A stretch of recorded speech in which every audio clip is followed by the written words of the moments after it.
In a mythical land of magic beasts and blades known as Burbank, California, an independent podcast network sets off for the greatest adventure of their pitiful lives.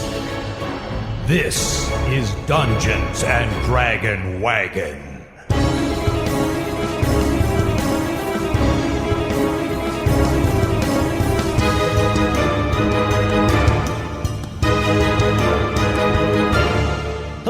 Welcome to Dungeons and Dragon Wagon, the Rhyme or Reason, a D&D inspired homebrew role-playing game recorded and released out into the world for your, hopefully, entertainment.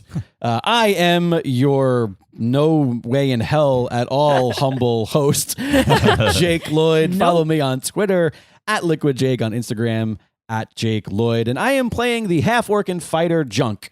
How's it going, Junk? It's not going too bad. I'm just I'm still trying to process what happened in that brothel. Yeah, that shit was crazy. As always, to my left, she is the friend to the animals, a poet, a writer, and gosh darn it, she's just the cutest in my book. Follow her on Twitter and Instagram @Alexandra Hoy. It's Alexandra Hoy. Say hi, Alexandra. Hi, friends. Alexandra, of course, is playing the human ranger Adeline. Say hi, Adeline. Hello, how are you? Great, thanks for asking. And to her left, he is the man with no foe. He is as tall as Paul is sexy. Find him.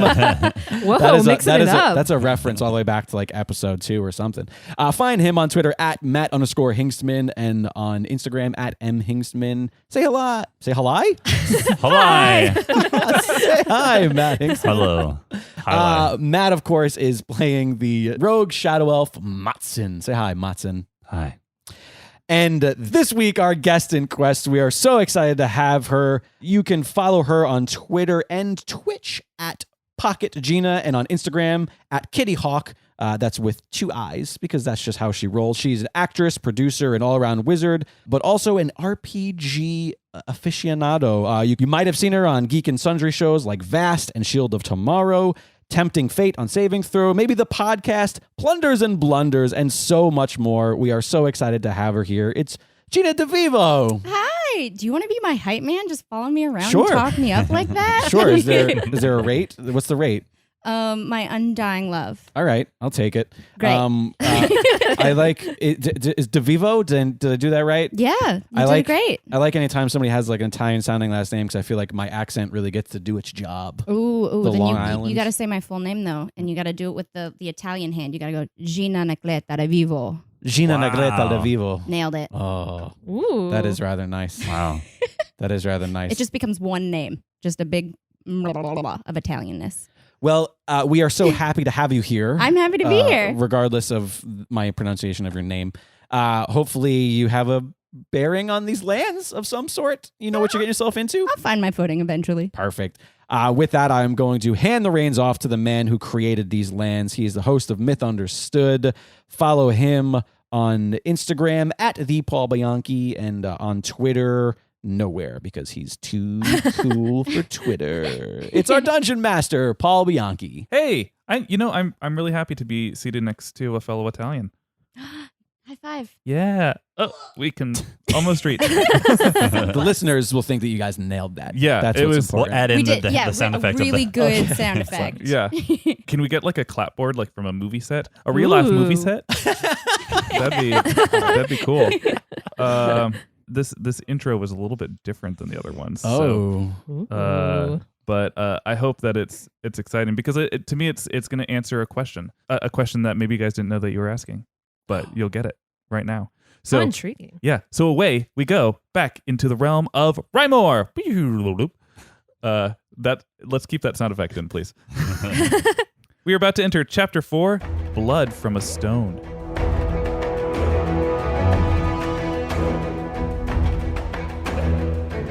There once was a king named Eldred who lorded over a fertile land up north. His people were a farming folk and adored their ruler. One day, a more powerful kingdom threatened to take the fruitful lands by force. Though his people were willing to die for their land, King Eldred knew it was a battle that they couldn't win. Instead, they boarded ships and sailed south, for Eldred had heard of a beautiful peninsula yet unclaimed by any kingdom. he promised his people that they could build a life anew. When they landed on the peninsula, however, they found lands mostly unsuitable for farming. Rocky, moss-covered moors, heavy, unrelenting mists, septic fens, and furious thunderstorms. The people adapted and became fishermen. King Eldred became decapitated. Orny tells you this story of the namesake of King's Promise as you continue to walk through what is assumed to be the Countess Moors. The Animage Socian teleported you an unknown distance from the road, your carriage, and your horses. The mist is heavy, so all you can do is use the sun and the moon to guide you north. Where the hell are we? The position of the sun, I think that way's north. You can tell that just by looking at the sun? Yeah, you didn't know that? You're a really smart guy, Mats. Orny, does any of this look familiar to you? I haven't really been this far north into King's Promise, and I can only assume we are still in King's Promise. Well, we don't know where we are. I say we proceed with caution. We should assume danger at any time. Especially in these heavy mists. You know that they have, up in the King's Promise Peninsula, they have moorcats. More cats? Not any more cats in any other area, but I'm talking specifically about Cats of the moor. cats of the moors. And these cats are huge. They are huge and furious and furious. And when you see them in the mist, you'll only see their glowing eyes before they strike. Ooh. Yes. I want to pet one. Oh, yes, they can also be quite docile. I'm excited. I am slowly letting everyone walk a little past me. I'm kind of by myself for a second. I take out that wand that I got from Socian, and I inspect it and look at it, and I would like to roll to see if I can learn anything about it. Sure. 6. You see that the wand is carved out of a deeply colored wood. It is very sturdy and firm. It has a spiraling leaf texture carved into it. Additionally, it also has runes carved into it, similar to the skull that you received from revered Father Merson. So it's written in this language of magic that you don't speak, but you see that it is there. All right. I hold it up, and I look intently at it, at the wand. I'm staring at it. I'm concentrating really hard. I'm trying desperately to remember something that I think I once knew. And I look at a small rock on the ground. I look at the wand. I look at the rock. And I point the wand at the rock. Nothing happens. All right, Hey, what are you doing back there, Matson? Yeah, Matson, what is that? Nothing. You see anything up ahead?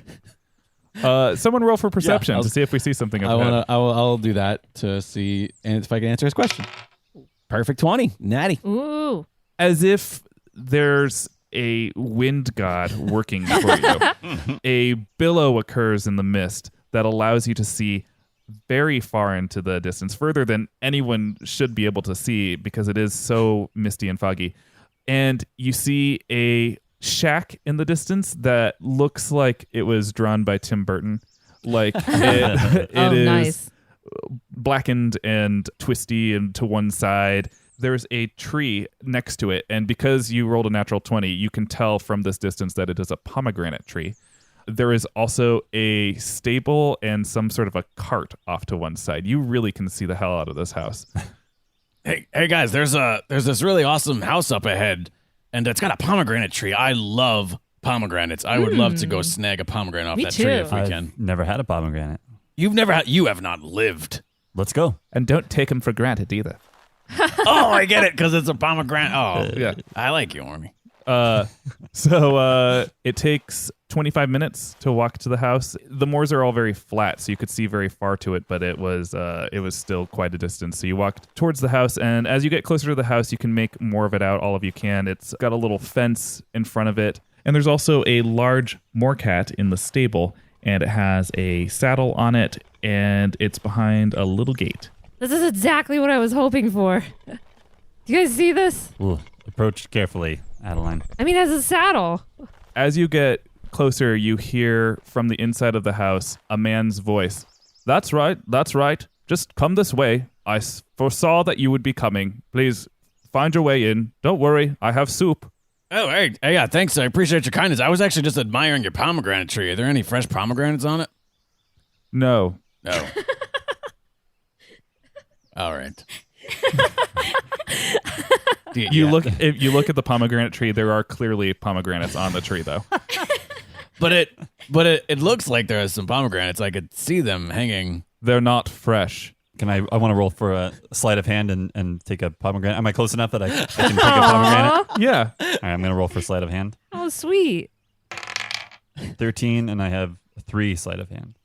All right. Yeah. So you successfully pick a pomegranate. Yes. What do you do with the pomegranate? Oh, stealthfully. Stealthfully. I sneakily try to take a bite out of the pomegranate. Yeah, you don't need to roll to be successful at taking a bite out of the pomegranate. When you bite into the pomegranate, it is full of worms. Ah! How is it? Here. Oh, it's filled with extra worms. Oh, these are my favorite kind. Thanks, buddy. Please come in soon. The soup is getting cold. I'd like to roll a sense motive. Please do. Natty 20. Yeah. In your heart of hearts, to the most understanding to your core that you have right now, you feel that this voice from within the hut wants to just give every weary traveler a warm bowl of soup and a place to sleep. Like, this is a good guy. Guys, I can't tell you what it is, but I wholeheartedly trust this guy. I think we should go inside. I was sold at soup. Junk walks in. The rest of the party follows, I assume. Yep. Yeah. When you walk inside the very cramped hut, you are greeted by the smell of a very cheesy fondue-like soup. It is cooking on a fire to your left, where an old man sits in a worn chair stirring the cauldron. To your right is an alchemical station, dried herbs and ingredients dangling from hooks, books and manuscripts, other eclectic curiosities. In the back of the hut, beyond a carved wooden changing screen, a woman in a red cloak leans with her arms folded against the wall, clinging to the shadows. Thanks for letting us in. My name is Junk. This is Matson, Adeline, and Orny. Hello. Pleasure to meet you. Yes, I knew the Kelber would be coming. I saw it. You saw it. Yes, I foresaw it. So you're clairvoyant? I am a sage, Oh. a blood sage. Oh. My name is Koma. Welcome to my hut. My beautiful daughter is Asteria. She walks out of the shadows, arms still folded. Hello. Your father's very nice for having us inside. Yes, please have some soup. We're actually a little lost. Could you tell us where we are? Yes, you're about a day and a half's walk to Misty Cross. Oh, okay. You know, we used to have horses. We used to have one really great horse and then a couple other good horses, too. But we ended up in this ridiculous situation fighting this mage who magically transported us to a completely new place. And we don't have our horses or carriage or nothing. I don't suppose you have some you can lend us. Or a moorcat. Oh, you're speaking of Clarence. Yes. He's very cute. I mean, ferocious. He ate my son. Oh. He ate your son? Yes. He was teasing him. Yeah, never tease a moorcat.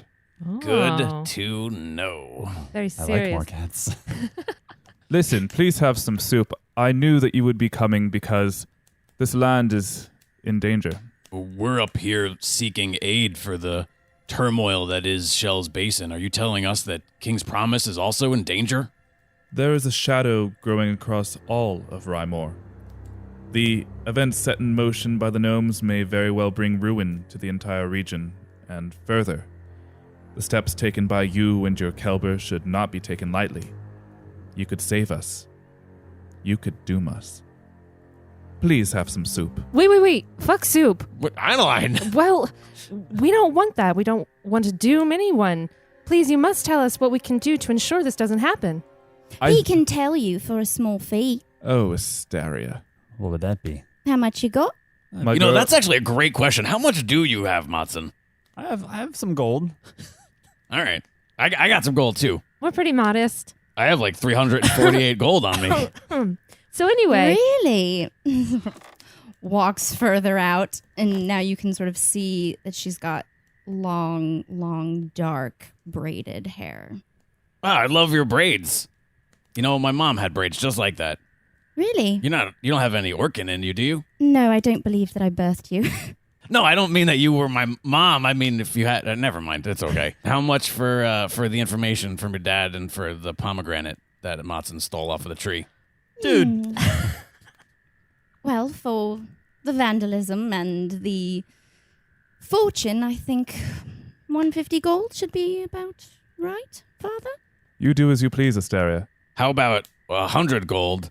And I have this leather corset that I myself once donned, and it did look quite nice on me. I bet you it would look just as lovely on you. How about 100 in this corset? Well, let me try it on first. Oh, sure. Here you go. Hands of the corset. There is that changing wall that's right there. She can do that quite Perfect. easily. I do that. It looks fantastic on her. How do I look? That looks fantastic Wow. on you. Oh, Look thank amazing. you. Lovely. So what do you say? Is it a deal? I suppose. All right, here you go. Here's 100 gold additional. For Now, you. you're not dressing my daughter like a harlot, are you? Oh. No, Father, it was more clothes. More clothes were It's put on more my clothes. body. Oh, Great. we have a mostly blind guy too. Hey, Orny, this guy's also kind of blind. I noticed we're peas in a pod. Speaking of, this soup has peas in it. Hmm. And It- perhaps urine. Oh. All right, let's refocus here. Sir, you said we could save this land or doom it. What have you seen? I believe we are meeting here today for a purpose. I can help your merry band gain the ability to travel more quickly across these lands. I believe this gift is what I can give to ensure you succeed on this quest. All I need to get started is the magical artifact you carry with you already. Oh my god! I knew Sullivan's pube comb was magical. Is it this? Is it this pube comb? I got this pube comb off of the bravest little dwarf you've ever met in your entire life, and I cherish this pube comb. I know it's magical. John, he's John? talking I'm about the skull. Yeah, junk. It's the skull. Remember the Although, skull? the comb is very magical, though, in other ways. Oh. Oh, okay. All right. It's the skull, right? Put It is comb the skull, yes. Right. May I see it? Of course. Slowly reach into my cloak, and I pull it out, and I somewhat reluctantly kind of hand it over. He holds it in his hands, and a blue energy radiates from the skull. He looks at it closer to his face, and he smiles to himself. He walks over to his alchemical station. He pulls a vial, and it's filled with blue powder. And he takes this blue powder, and he rubs the skull in it. And as he does that, all of the magical letters wrapped around the skull begin to glow individually, restoring power to this ancient artifact. My eyes go wide at this sight. Wow. He hands the skull back to you. Now, it won't function on its own. What you do need is the hand of Elmone. The hand of Elmone? Yes. My daughter Asteria can take you there. Really? Will this not work for you, Asteria? You did just take $100 and a corset from them. Do you really think I'm ready, Father? I think you are. Would that be all right with all of you? Yeah, I mean, That'd be wonderful. where is this thing? It's in a desecrated temple outside of Misty Cross. I believe you're headed there already. I look at Orny. I'm like, this guy's good. Kind of implying that, like, he's better than you. Orny looks back to you with his cheeks absolutely full of soup like a hamster. He doesn't give any. Well, then I shall retire. You guys... Thank you so much for the soup and for inviting us in. It was very kind of you. Yes, thank you so much. For certain. Sleep well. And Koma retreats behind the changing screen where his bed is. Your father is quite a kind man. Yes, he does tend to extend a hand of friendship with the very few visitors that we get. Very, very few visitors. That being said, psst, Matson. Huh? Come here. I walk over. What's up? I don't want to, look a gift horse in the mouth, but he is blind. Mm-hmm. If there's anything here that you want, you should take it. I am standing right here. Oh, I'm so sorry. I thought I was keeping my mouth Orny. Orny, what only were you in the. thinking? I don't know what came over me, but Junk has made his way over to where the soup is and is almost finished all of the soup at this point. Completely oblivious to what's happening. My, you really can put that away, can't you? There's a good soup. Hey, can you use a couple more worms? What are you guys talking about over there? I think we were changing topics. I suppose you would like a place to sleep for the night before we venture off? oh, that'd be excellent. That's so kind. Given the talk of possibly stealing my father's artifacts, I imagine you should be sleeping outside. All right. Yeah. I shall set up a couple rolls Oh, we have a few bedrolls of our own. Wait, who was going to steal something? Who talked about stealing something? I was suggesting that Matson blind steal one. something. Yes. Well, anyway, why don't we let this kind young lady rest, and we'll all get some sleep and head out first thing. Sounds good to me. So we head outside to where we're going to be sleeping outside, I assume, in our little camp. Yes. I sort of gesture. You all can stay right here. I imagine you've noticed Clarence. He's quite adorable. Yes, just remember, no teasing. But don't worry, he's been fed today, haven't you, darling? Yes, you have. Yes. Seeing him up close, he is larger than a lion. Truly a remarkable specimen. He has long hair that is the perfect color to camouflage itself in the mist, and then these glowing red eyes. I'm now just affectionately scratching the chin, going, "You won't eat these nice thieving adventurers, will you, darling? No. All right, sleep well." Thanks again. Thank you. So you all have made a camp out front beneath the pomegranate tree and beside the stable of the sleeping moorcat. I kind of want to slink away and head back towards the cottage. Okay. Not trying to be too sneaky about it. Junk gets up and goes, Hey, Monson, hey, buddy. Hey, What are you doing? going for a walk? Is that all right? I'm not going too far. Hey, listen, buddy. I just want to say, Adeline said that she really trusts these people, and they've been very nice to us thus far. So, maybe don't steal their stuff. I'm just gonna say that. I'm gonna head to bed. and I head back to the camp and rest my head on my warhammer and caress my pube comb. So I walk back to the cottage and I walk to the front door and I want to roll for a stealth. 16. So you open the curtain and I know you'd be back. Hi. You just hear a voice coming from the armchair by the fire. Are you clairvoyant as your father, or are you just intelligent? We'll go with that. Come in, have a look if you like. I think I already like what I see. Careful now, sir. My father is blind, but he is not deaf. About your father's blindness, did he know I was a shadow elf? He definitely does. My father is quite gifted. What does he think about shadow elves? I don't believe my father has any prejudices. What about you? I have not traveled enough to have prejudices of my own. Then you must be looking forward to our little mission. Not to reveal anything, but yes, quite, actually. Have you traveled far? Quite far from Morganfall, very far up north. What's it like there? It was once a very beautiful place. These days, not so much. Tell me, is there any serious danger you think we'll be getting into, looking for this Hand of Elmon? This land can be as gracious or as treacherous as it needs to be at any given time. Lucky for me, I like a little danger. And I slip away, back out the door. Good night. Good night. so Matson goes outside, joins the camp, makes himself comfortable, and goes to sleep. So as the sun comes out in the early morning, Junk is tossing and turning and having one of his night terrors.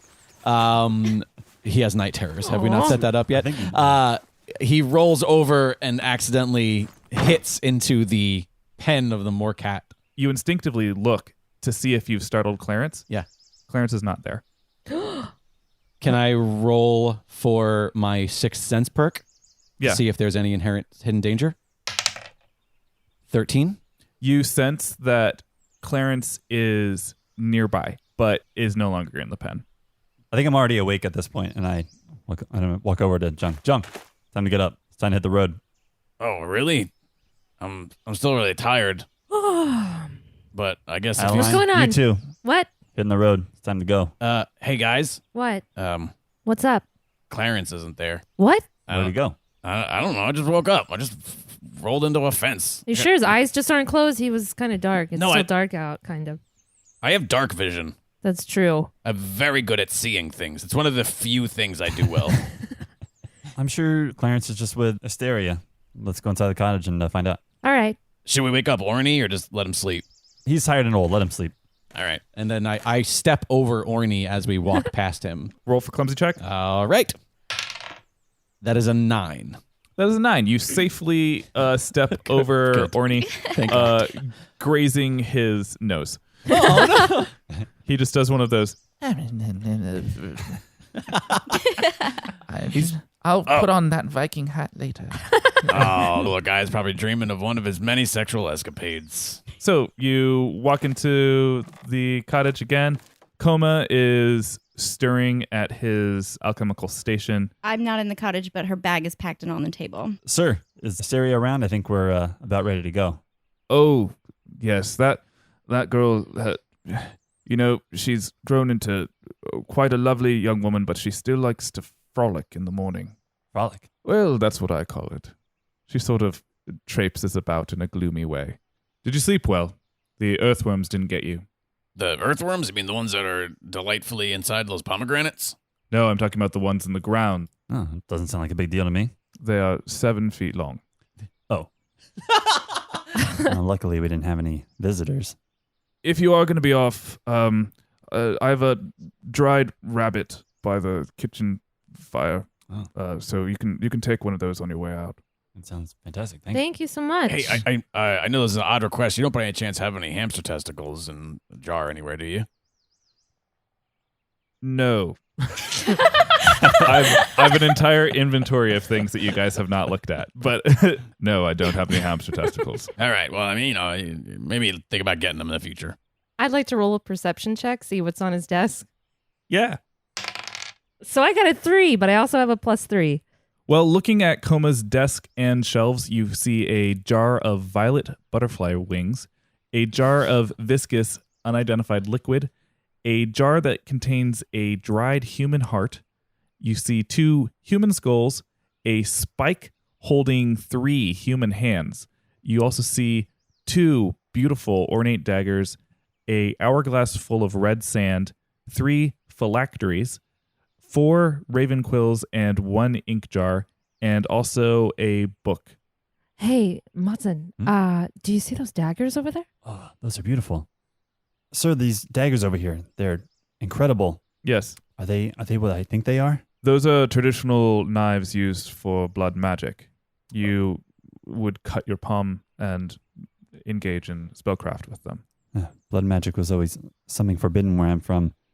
But recently I've seen the power that a blood mage can wield, and I gotta say I'm very intrigued.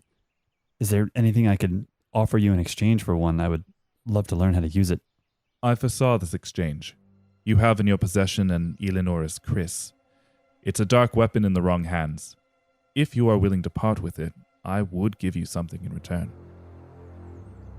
Matson is amazed that this guy even knows what it is that I'm carrying. I haven't shown it to anybody. I reach back and I pull out the sword that I stole from the cannibals, and I hold it up and offer it to him. When Coma holds the Chris in his hands, a discernible weight seems to be lifted from it, as if the evil that was once in the sword has now departed. And then Coma sets the Chris on his desk. Come here. I walk over. Give me your hand. He takes a knife, and he slowly brings it to your hand, and he's going to cut. Are you going to allow him to cut? I'm looking at his eyes. I'm staring at him. He stares at you like a blind person. So he cuts a very shallow cut in your palm, raises his other hand up to you, open, inviting you to press your now cut hand against his palm. I raise my palm and I press it against his. So give me a roll for detect magic. 17. Nice. Wow, that's great. Yeah. So when you press your hand against his, you feel a sharp pain followed by intense heat, and you feel imbued with strength. Coma releases your hand, trembling from the energy exchange. Congratulations. You are now a novice pupil in the art of blood magic. Thank you. This skill that he just taught you is a level 1 blood mage skill. So during battle, when arms reach from an enemy, slice your palm with this blade and touch the enemy to do leeching damage. Nice. -1 HP from the enemy will heal you 1 HP, and so on as this skill levels up. Sweet. Curtain swings open. Oh, good morning. All right, you're all awake. This is wonderful. Hello. Yeah, good morning. Good morning. Right, where's the very small one? Oh, he's still sleeping outside. You know, Oh, crap. You know what? I hope one of those worms doesn't get him. He is little and probably tasty. I should probably go check on him. I would assume he's quite nutritious, yes. I'm going to go check on him really quickly. And I'm going to Junk runs out of the room to go check on Orny. When you're out there, you can wake up Orny, and you also notice that Clarence is back in his pen. Okay. Ooh. Sweet. So yeah, I wake up Orny. Hey, Orny, come on. Hey, get up, little buddy. Thank you for waking me up, along with everyone else. You know, I had this dream that this creature was undulating against my body. It was definitely just a dream. Don't worry about it. We're all inside. Let's just come on in with us. Oh, I hope there's more soup. Yeah, I head back inside. Asteria, your father is a very gifted man. Was my father showing off? She comes over and looks at your palms. It appears you have been. Not so much showing off, but sharing his vast knowledge with me. But really, we must be heading off soon. Asteria leads the party outside. There is a wagon that can hitch to the back of Clarence. I would assume, unless you guys have other ideas, that Asteria would be riding Clarence and the rest of us would be in the wagon that is being pulled. Right, all right. Everything's all hitched up. All right. I imagine you all can get in the wagon and I'll lead. Are you sure you don't want me to ride him? No, I don't think Clarence would like that very much. Oh, okay. Well, let's be off. I mean, I feel like he might like it, but that's all right. I guess I'll get in the back. Is it an easy trip to the Hand of Elmon? Well, I was going to wait to bring it up, but along the way, would it be all right with all of you if... Well, see, my mother, she's buried out along the path, and it's been such a long time since I visited her. Would it be all right if we stop there and maybe put some flowers on the grave? Oh, absolutely. Really? It's not too much trouble? You don't have a time limit or something? I have one foot in the grave already. Just look at me. I'm old. Oh, don't talk about yourself like that, Orny. It's true. Yeah, we'd love to accompany you to visit your mom. What was your mother's name? Her name is Mari. Oh, that's a lovely name. Beautiful.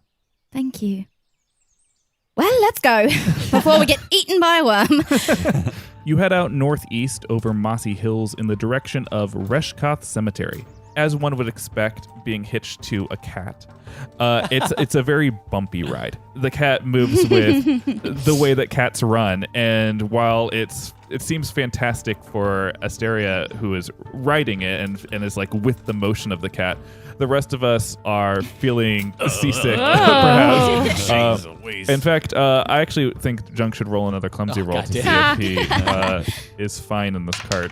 12. You managed to hold on to that cart. As you were riding, you notice the scenery change from desolate nature to the beginnings of the abandoned old town Misty Cross on the outskirts of the city proper. Asteria has found the road, and before long you pull up beside a wooden fence in front of Reshkoth Cemetery. The graves are in rows similar to our own modern military graveyards, and to your left there is a dilapidated groundskeeper's shack.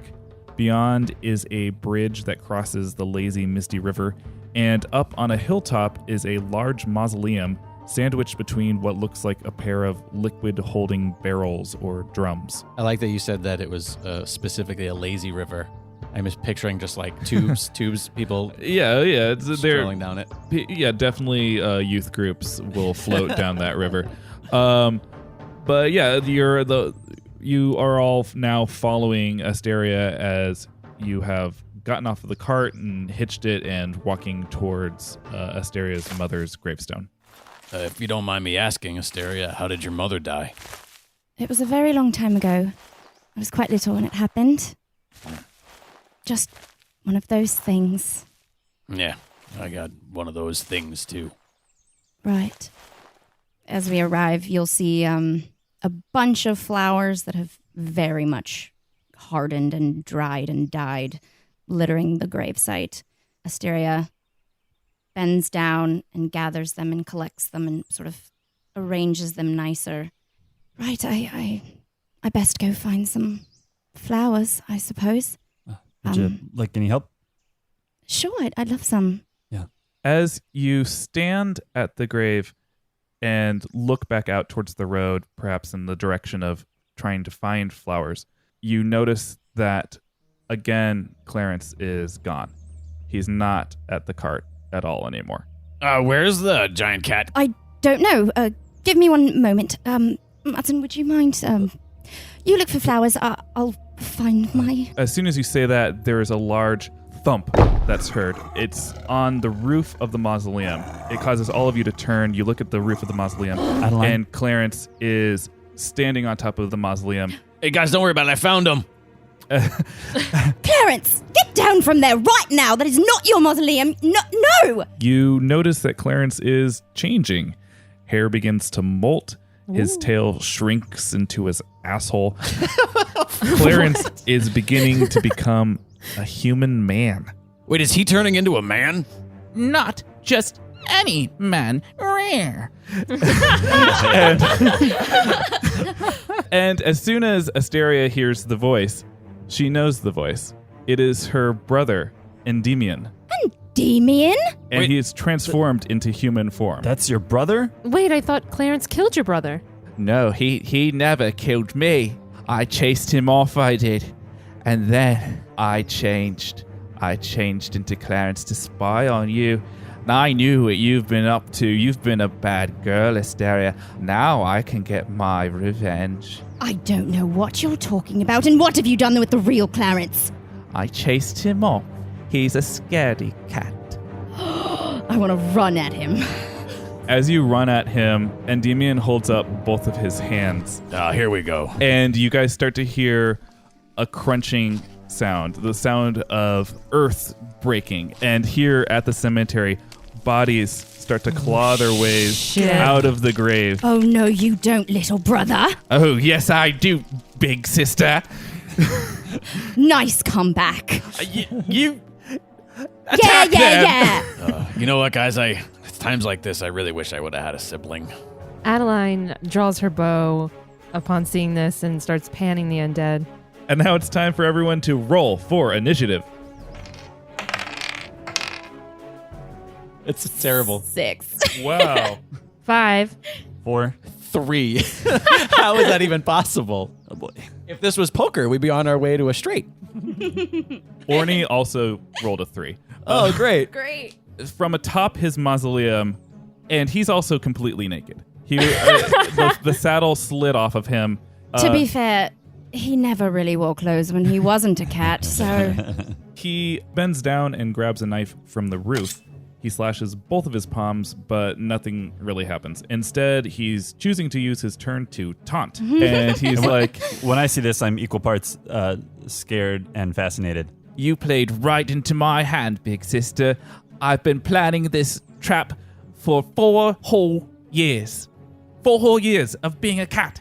And just like that, there are 15 zombies risen, shambling towards and creating a barricade between Endymion and you guys. Even though you ran ahead, you are the closest in front of them. But these zombies are now 4 feet in front of you. The one that is closest now to Asteria strikes at her, does no damage to you. It swipes clumsily at you. I just very slowly move out of the way, and I just look back at my brother and... Oh, Andy, you've been planning this for 4 years. I'm very disappointed. And I take out my Tonfa weapon and swing at the zombie in front of me that missed. It's an 8. And your damage? 3. You do a clubbing blow against this zombie that just knocked past you. You cut right through the zombie's arms and knock both of its arms off with this hit, but it's still standing now that it's missing its arms. But it's Adeline's turn. How fond are you of your brother? Are you going to miss him? I haven't missed him for the last 4 years. Great. Okay, so I aim for her brother. 14 and 5. Adeline's arrow whizzes through the air, hits Endymion squarely in the ribs, pierces through his body. As this happens, he lets out a maniacal laughter of enjoyment. Oh, dear. He pulls the arrow out from his body. Blood trickles out from his hand, causing the arrow to dissipate into a red mist, only for it to reappear in Adeline in the exact same place that she shot Endymion. Oh! And she takes 5 damage from her own arrow. Tricky little brother. I've paid attention to Father's teachings. Asteria, any tips against his magic? Fight dirty. I run over next to Asteria and I draw my daggers, and I'm going to attack the zombie closest to her. 14 for my hit, and 3 and 3 for my damage. You decapitate the zombie. There are now 14 zombies, or 13 and a half zombies. There's the arms are still on the ground, wriggling like a thing from the Addams Family. Sure. It's Junk's turn.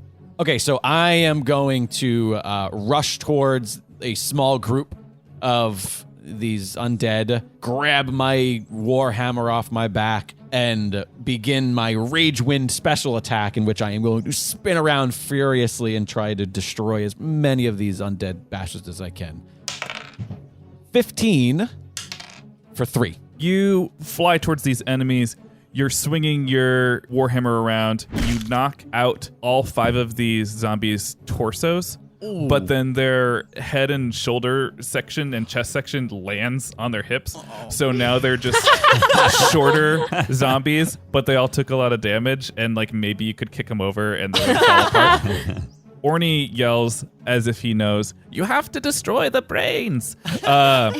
And it's his turn to go. Orny pulls out a Politis of Fire Blast from his alchemical bag, throws it in the air, but his throw goes wide, and it lands on one of those drums. Those drums are full of oil. Ooh. It hits that oil drum, immediately catches on fire on the top of it, letting out a huge plume of black smoke. Oh, Oops. Well, can we use that? It's Endymion's turn to act next. He places a cut palm against his forehead and, like psychic puppetry, this causes 3 of his zombies to pull off their own heads and chuck them at party members directly in front of them. In this case, it is Junk, Adeline, and Orny. Their heads explode against your bodies for 2 damage each, and their bodies collapse defeated. Are you all right? I'm not doing so great. Yeah, I got freaking brains in my goatee. I know, I hate being brained. Andy, it would be very nice if you stopped being a little shit. Little shit is all this guy knows. Asteria, it's your turn to do whatever you want to do. Beautiful. Is there still a zombie near me that would get an opportunity attack? Most of them are near you. All right. I want to swing and try to run past them because he's my main target. 13 and a 3. You swing past that same zombie that you just knocked the arms off, and this time you bash its head, perhaps even listening to the words of Orny, like, oh yeah, you have to destroy the brains, duh. You bash its head, it breaks like a moldy pumpkin as you knock through it, and then you find your way to the foot of the mausoleum at the ready to do whatever you would like to do with the mausoleum. But now it is Adeline's turn to... Well, I'm not going to try and hit him again. So yeah, I'm going to just try and protect her. I aim for whichever one's kind of closest so that she can hopefully successfully, maneuver this mausoleum. So I'll use my pinning shot. 10 and 4. Adeline's arrow flies through the air. There's a part in the pelvis that has a little nook. Yeah. And it goes right through the nook and forces the zombie to sit down. And now the zombie just looks like a toddler having a tantrum in a department store, just like reaching, and it can't stand up. Ha, back to the ground from whence you came, bastard. Oh, bastard. Yeah, you've been sassy ever since you met that moorcat. Meow. Now it is Matson's turn. Am I close enough to the flaming barrels that I could run over there? Yeah. And then, okay, so I'm going to run over there. Mm-hmm. I would like to see if I can dunk one of my daggers into the flaming oil, see if it'll catch fire. I see and then, no reason why that wouldn't work. I want to see if I can then throw it at Endymion. Sure. Bold move, Cotton. 10. You successfully go over to the barrel. It is very hot. Hey, be careful you don't burn your face off. You dunk your knife in the oil. It successfully lights. It's not going to stay lit for very long because the oil's going to burn off. All right, well, I'm going to chuck it at Endymion. 2. It flies at Endymion and strikes him in the shoulder, glancing off of his body and taking a notch out of his shoulder and leaving a searing scorch mark. Ow! That fucking hat. You guys, that hurt him. Asteria's smiling at you. It would be Junk's turn next, but he's recovering from Rage Wind, so it's Orny's instead. He uses his turn to run as fast as his little gnome legs can carry him to the foot of the mausoleum in an attempt to investigate. Hey, look at the little gnome go. He is successful in getting there without getting hurt by zombies. Endymion then clasps his bloodied hands together. The psychic necromantic puppetry continues, and the zombies begin to link together and climb atop each other to create a giant zombie made of zombies. Did they just zombie Voltron this bitch? Yeah, they're zombie Voltroning. Their bones click and break as they freakishly bend and contort around each other, creating more of a fluid form rather than like a zombie cheerleading pyramid. The mega zombie looks down on you horrifically and roars. Roar. Yeah, raw, right back at you, big guy. And now it's Asteria's turn to act. She's standing at the foot of the hill and just dagger staring at her brother. So disrespectful to do this where our mother is buried. And she sheathes her tonfa and produces a dagger. She cuts her hand, aims it up at him while muttering to herself a small spell, and you see her blood pooling out from the palm of her hand in the form of mist, and it travels up to him and envelops her brother. Have a nice suck of that. Endymion is very aware of this magic. He's even seen you do this magic before, and he knows the danger that accompanies this spell. He just gives you that kind of smile of like, God, I love this. I love conflict. That is what he's smiling at. Asteria is also smiling up at him, knowingly. Looks like you're going to have to come down here. Endymion understands this and takes 1 HP point of damage. Junk leans over to Adeline. Should we cut our hands? I'm starting to think so. That was badass. And with that is badass, it is Adeline's turn to behave. I guess I'm gonna aim for this giant mega zombie. Can I pin this thing? You can attempt it. That's an 11 and a 4. When Adeline fires her arrow at the zombie, it goes through the zombie arm that was created, pins his arm to the side of the mausoleum. He can still reach and likely do a lot of damage to people, but at least he can't move that well. Let's hope he's right-handed. Matson now gets to do Matson. All right, I'll attack Voltron zombie with my 1 remaining dagger. 16 for my attack and 2 for damage. You slash at the zombie leg with fervor for said 2 damage. And while it's a decent strike on your part, it doesn't appear to cause any lasting damage. Now, it is Junk's turn to act. So I'm going to run towards the flaming barrel, and I want to destroy the flaming barrel of oil in a way that shoots it or splatters it towards giant zombie man. Great. 14. I'm going to usually roll a clumsy roll. A second 14. A second 14. Junk runs up. He wields his warhammer, gives a hefty baseball swing right at the flaming barrel. It's a scary thing to do. The smoke is in your face, fire and flame. The oil spills out and immediately catches. It actually hits the second barrel, and then the second barrel goes up. Whoa. It reaches the feet of the zombie and starts to catch the zombie on fire. Nice. Well yes. Orny also just rolled a 14, and he is using that on perception. He's looking through the grated door of the mausoleum and can see that inside there is a source magic setup. A table, a bloodletting pool area, some decanters set up for magical ceremony.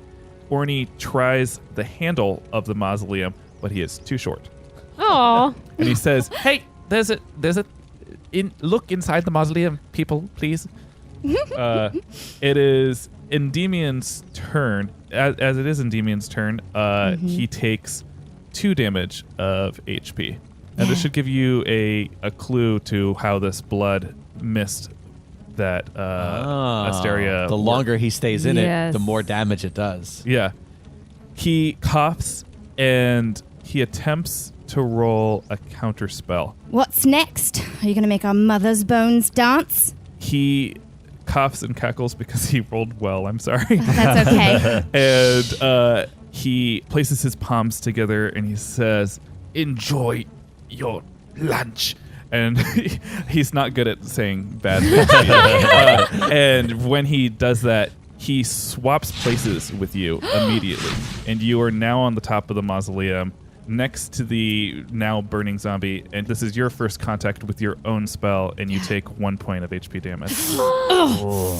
You have been paying attention, haven't you? And it's luckily it's your turn to Is act. there a way that I can end my own spell? Oh yeah, you can just dispel your own spell. Great. I do that. You see the mist just right back into her hand, and that wasn't very nice.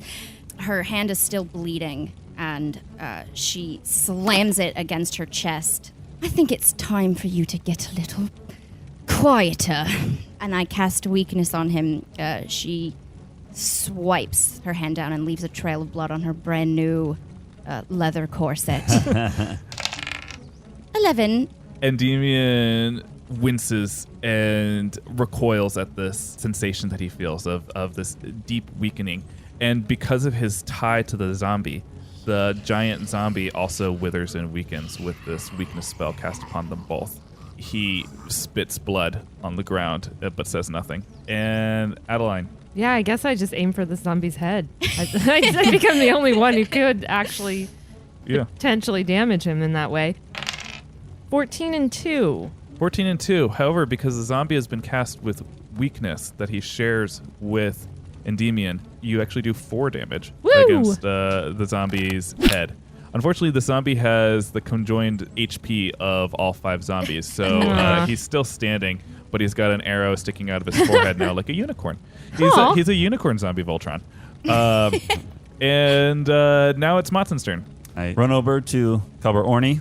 Oh, thank goodness you're here. I can't open this door. Oh boy. I open the door. When you open the door, you see the same setup as Orny did. You see this table with carved markings, blood pooling towards the center of this setup. You see this object that's within the blood pool that looks fragile. Mm-hmm. And as soon as you open the door, Endymion's like, I should have locked that. I want to take my remaining dagger and slash at the centerpiece. 12. So you successfully knock over the center glass crucible, I guess. It shatters. There were 2 tea lights on the table, and immediately when you do that, both of the tea lights go out. Ooh. The zombie is continuing to burn, but it immediately loses life and starts to slump down like an old... I'm just going to go with pumpkin again. Everything's a pumpkin. Any zombies that were still standing slump over and pass away as well. And Endymion is horrified that this plan that he's been planning for 4 years has fallen away. And feeling very powerless, specifically because of this weakening spell, he's also naked and cold. And your initiative has fallen out the window at this point because there's no one else to fight except for him. You can attempt to do what you will because he looks hopeless. I'm just casually walking down the hill at a quick pace. You really have learned a lot from Father. Always forgetting to lock the door, and I slap him across the face with the tonfa. Whoa. Then we'll need to roll for the damage of that tonfa. It's a 7 with an 8 damage. So, yeah, you critically strike him across the face with your tonfa. You do 18 damage against him with very sheer force. He is near death. He is coughing blood on the ground. That's for Clarence. Junk walks up real aggressively and palms the back of his head like a doll. Now, you may have drafted the undead to deliver demonic dismay, but your demise will be decided by her. And then I hold him up to Asteria, like presenting him. Wonderful. You creeps better watch out for her. She's not what she seems. No, I'm better. I palm straight to the nose. Let's see if you fail at this somehow. That's a 20 Wow. and a 4 damage. Wow. Yeah. So you critical strike him. The strength that she channels in this punch pushes his nose into his skull so far that it leaves a hand-shaped print in his face. And it, like, Wow. do we like high five through his skull Yeah. since I'm holding the back of his hand? Gnarly. Like we're like holding hands, and Junk is just like, well, all right then. Like eyes really wide and kind of horrified, but also, not entirely unpleased. Thank you all for your help. Are you all right? And I want to go over and inspect everyone's bodies and just, are you hurt? Is there anything? Adeline is hurt. I've been better. Actually, Adeline, there's something I think you should have here. And Orny pulls out from his alchemical pack a healing tonic. Oh, thank you so much. Adeline immediately drinks the potion. The potion tastes I was gonna like ask. perfumey lemonade, and it restores 5 of your health. This is delicious. Thank you. I have very limited supply, but I'm worried about the road ahead. Apologies, Asteria, but this has been frightening. I didn't know that we would be attacked by zombies. Honestly, neither did I. Any reason why he wanted revenge against you? Well, we were always sort of competing for our parents' affection, and when he got eaten, honestly, it was sort of a relief off my back, but now, I suppose that rivalry is dead and buried. Yeah, Asteria, that was incredible. I've never seen anything like that before. Thank are you. a very talented human. Thank you. I have spent much time studying with my father. You all fought quite well yourself. It was smart thinking with that drum of oil. Oh, thank you. He blushes. I want to walk into the mausoleum and sort of raid it. Inside the mausoleum, there is a small pack that you recognize as Endymions. That likely after he murdered you and these people, he was going to put on clothes and go do whatever he was going to do. And so inside that pack, there are red robes in there, or a singular robe, a singular red robe. There is also a phoenix feather, Ooh. a necromantic's handbook, and a channeling stone. I'll come back and walk up to Amatsun and present the phoenix feather. A token of my gratitude. I suppose I should go find us another way to get on our journey. Can I roll a knowledge check to see what this phoenix feather is? Yeah. 20. Matson, you are quite familiar with this. In fact, you know that this is actually a very rare gift that Asteria is bestowing upon you. Phoenixes are incredibly rare legendary creatures, and phoenix feathers are known to be used in restorative, curative magic. I take it, but I try to hide my disgust because I don't like birds. So I'm like, I just kind of like put it in my cloak. And I think that is a good enough spot to wrap this up this week. We did it, guys. Sorta, kinda. We're on our way. Mostly. Thank you so much for joining us, Gina. You're How did you enjoy welcome. your first dive in? Honestly, it was a blast. What a fun character! Yeah. Yeah, so fun. I Most also, powerful one we've had also- on our journey yet. I for think. sure. Also, Really? Yeah. Also, I'm wondering if Junk and Matson are gonna end up fighting over this woman eventually, because I felt like there was some sauciness getting thrown around this entire adventure here.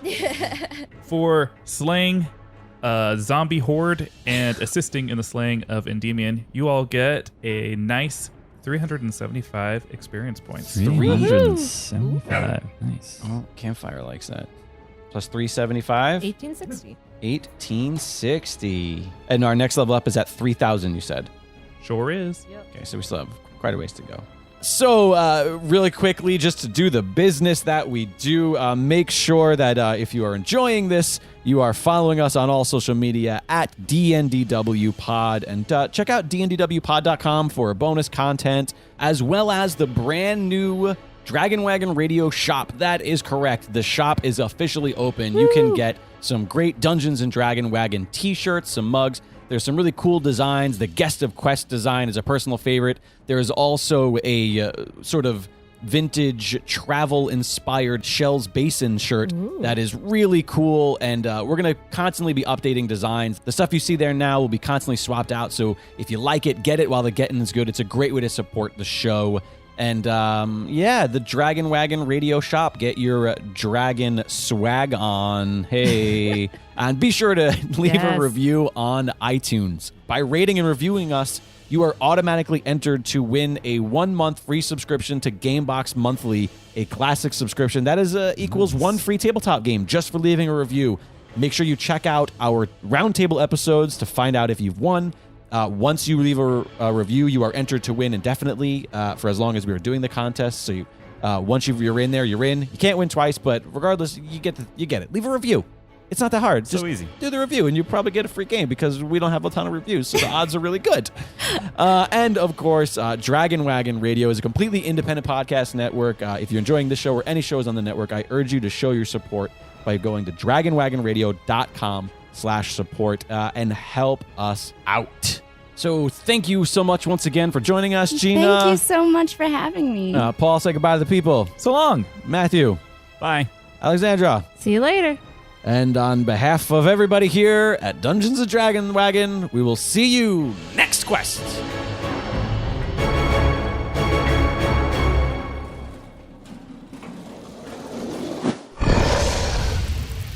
It's Dragon Wagon.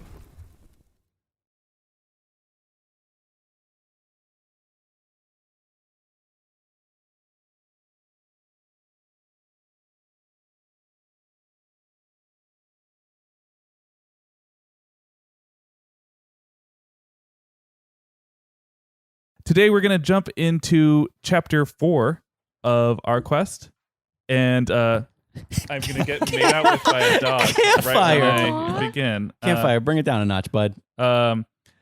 Sorry, Campfire. I'm just all flustered now. We're about to enter... He really is all over it. We're about to enter chapter 4. He really likes your mouth. Chapter 4. Be gone. You're very sweet, but go.